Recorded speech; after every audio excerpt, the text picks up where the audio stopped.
દિલવાળામાં બુદ્ધિવાળામાં કેટલું? એકવાર એક માખ અને ગરુડ એ બે કોમ્પિટિશન કરી કે આપણે આકાશનો અંત લઈને આવીએ, અને બે જણા આકાશમાં ઉડ્યા. માખ તો 5 મિનિટમાં પાછી આવીને કહી દીધું કે આકાશ અનંત છે. અને ગરુડ 6 મહિને આવ્યું, પછી પૂછ્યું અંત આવ્યો તો કે ના, આકાશ અનંત છે. સમજાય તમને આમાં વાતમાં? માખ 5 મિનિટમાં આવી કે આકાશ અનંત છે. ગરુડ 6 મહિને આવ્યું કે આકાશ, એ 6 મહિને પછી કેવું તો એટલું જ પડશે જે માખે કીધું.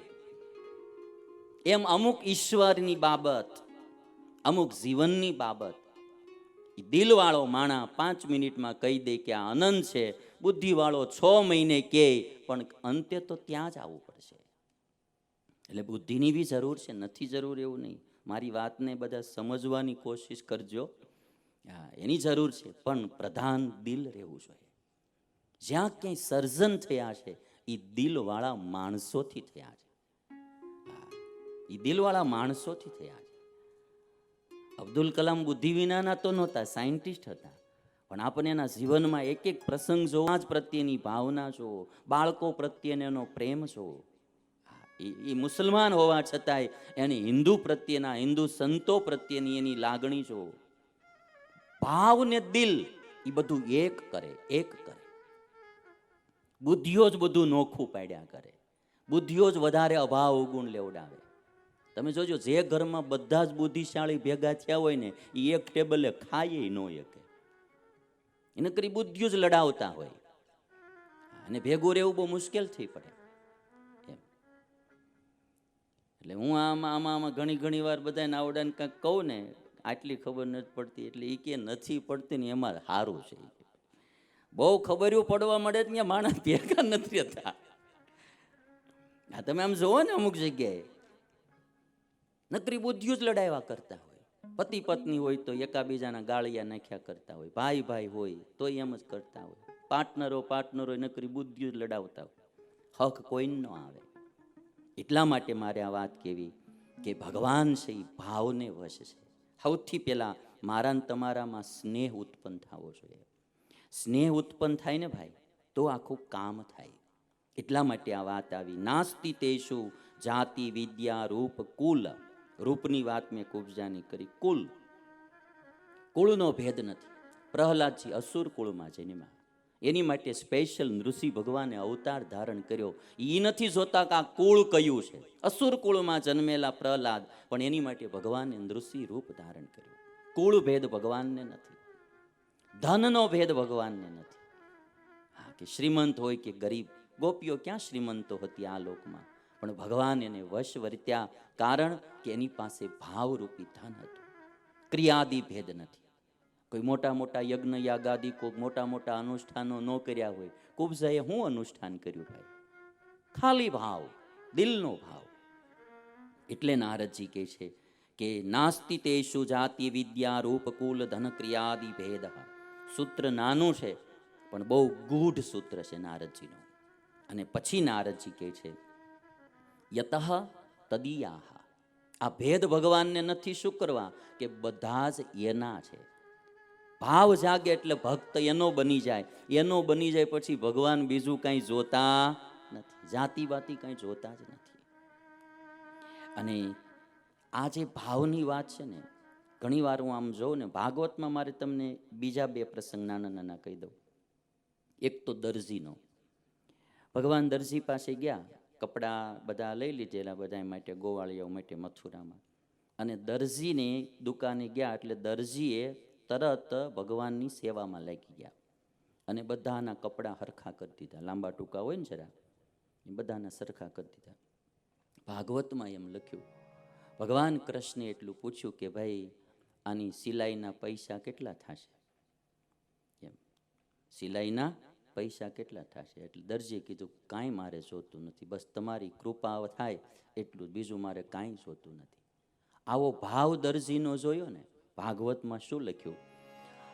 ભગવાન એટલા પ્રસન્ન થઈ ગયા, તસ્ય પ્રસન્નો ભગવાન, તસ્ય પ્રસન્નો ભગવાન. ભાઈ કેવા ભગવાન રાજી થયા છે એમાં વિચાર કરો. નાની એવી વાત, મારે કંઈ જોતું નથી. વડતાલનું મંદિર બનતું હતું સ્વામિનારાયણ ભગવાનનું, જે આજે તમે જો બ્રહ્માનંદ સ્વામી બનાવેલું. અને એક નારાયણગર બાવાજી હતા, નારાયણગીરી બાવાજી, હા બરાબર. અને એ બ્રહ્માનંદ થોડુંક અમે તમને ચૂકવી દઈએ. અને ત્યારે નારાયણગીરી બાવાજી ચોપડો લાવ્યા, સ્વામિનારાયણ ભગવાનના ચરણમાં મૂક્યો અને કહે છે કે 2 તુલસીના પત્ર મૂક્યા અને કહે છે કે આ આખો ચોપડો હું તમને કૃષ્ણાર્પણ કરું છું. છે મારે કાંઈ જોતું નથી. હવે સ્વામિનારાયણ ભગવાન એના ઉપર કેટલા રાજી થયા છે તમે વિચાર કરો. નાની બાબત હોય ને ભાઈ, મારે કંઈ જોતું નથી, કૃષ્ણાર્પણ કરું છું. રાજીપો એમ તો પ્રાપ્ત હાવ નહીં થતો હોય ને ભાઈ. આ દરજીએ બધા એના કપડા હરખા કરી દીધા કૃષ્ણ ભગવાનના ગોવાળીઓ, કે છે કે મારે કંઈ જોતું નથી. તસ્ય પ્રસન્નો ભગવાન પ્રાદાત સારૂપ્ય આત્મનઃ. સ્વરૂપ મુક્તિ ભગવાને આપી દીધી. 4 પ્રકારની મુક્તિ આવે ને, એમાં સારૂપ્ય મુક્તિ એ ભગવાને આપી દીધી. તસ્ય પ્રસન્નો ભગવાન પ્રાદાત સારૂપ્યમાત્મનઃ શ્રિયં ચ પરમાં લોકે બલેશ્વર્ય સ્મૃતિન્દ્રિયમ. ભગવાને લક્ષ્મી પણ આપી, બળ આપ્યું, ઐશ્વર્ય આપ્યું, બધું જ કૃષ્ણ ભગવાને આપ્યું. આટલા ભગવાન રાજી થયા. આ એક દરજી કૃષ્ણ ભગવાન મથુરાની બજારમાં ગયા, ત્યાં આ 3 પાત્રો એવા મળી ગયા. આમાં જાતિ વાતી શું આવે ભાઈ? દરજી ઉદ્ધાર કરી દીધો. એક કુબજાનું મેં કીધું, અને ત્રીજા એક સુદામા નામના માળી. સુદામા નામના માળી કૃષ્ણ ભગવાનને મથુરામાં જોઈ ગયા અને કહે છે કે મારી ઘરે પધારો. ભગવાન એમની ઘરે ગયા.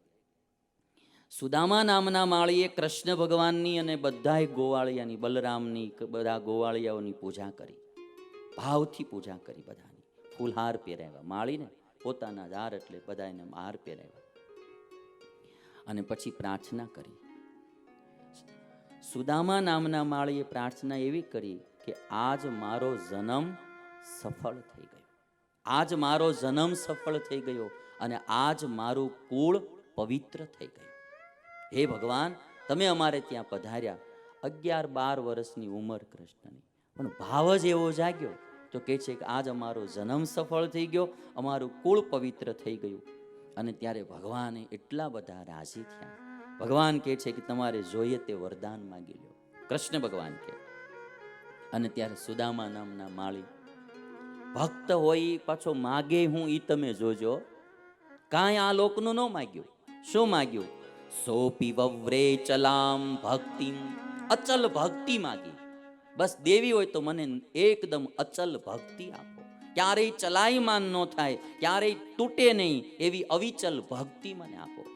સોપી વવ્રે ચલામ ભક્તિમ તસ્મિનેવાખિલાત્મની તદ્ભક્તેષુ ચ સૌહાર્દમ ભૂતેષુ ચ દયામ પરામ. 3 વરદાન માંગ્યા. હે પ્રભુ, તમારામાં ભક્તિ જાગે, તમારા ભક્તોમાં પ્રીતિ જાગે અને ભૂત પ્રાણી માત્ર પ્રત્યે દયા જાગે. આ 3 વરદાન આપો, મારે બીજું કાંઈ જોતું. ભગવાનમાં ભક્તિ, ભક્તોમાં પ્રીતિ અને જીવ પ્રાણી માત્ર પ્રત્યે દયા. આ સુદામા નામના માળીએ કેવું માગ્યું તો જો, આપણને વિચાર ન આવે. એકવાર આ માળીને આપણે વધાવી લેવો જોઈએ તાળીઓથી. એટલે મારે તમને આ ભક્તિની કથાઓ સંભળાવીને એટલું જ કહેવું છે કે આપણે પણ આવા ધીરે ધીરે સારા ભગત થાવ. સારા યતઃ તદીયા, એ બધા એના બની જાય છે. એટલા માટે આ વાત કીધી.